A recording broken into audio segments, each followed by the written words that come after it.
nothing normal about my job.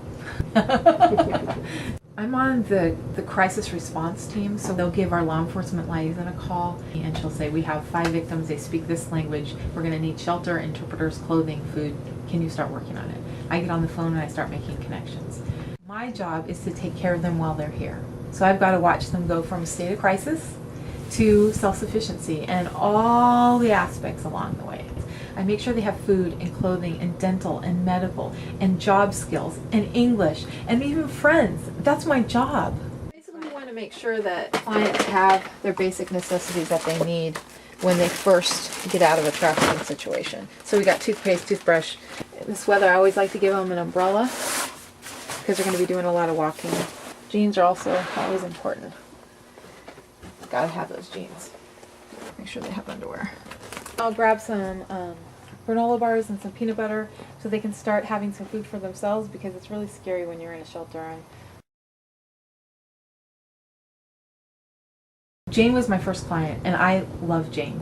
I love her because she's resilient. I had her enslaved for 7 years. And one of the things that makes me realize that what we're doing is important is I asked her if she ever told her mom what happened to her.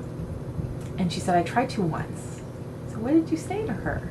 She said, Mom, I feel like I live in a cage, but it's a golden bird cage. The fact that it's golden meant that she wasn't beaten. She wasn't living in slum-like conditions.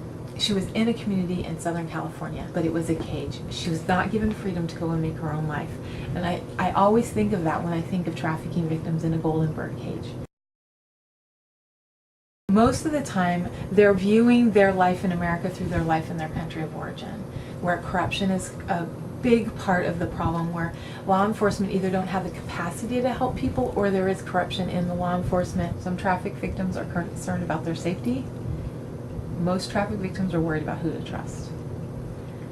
Traffic victims, when they're first found, are trying to figure out who's the good guy, who's the bad guy, what all the bad things that the traffickers have said about U.S. and the people in the U.S., what's true and what's not. So they're trying to figure that out. People ask me all the time, what can we do in our communities to help this issue? Well, the biggest thing I think anybody can do is have eyes and ears and be willing to look beneath the surface. If you see anything that remotely looks like exploitation in your community, make a phone call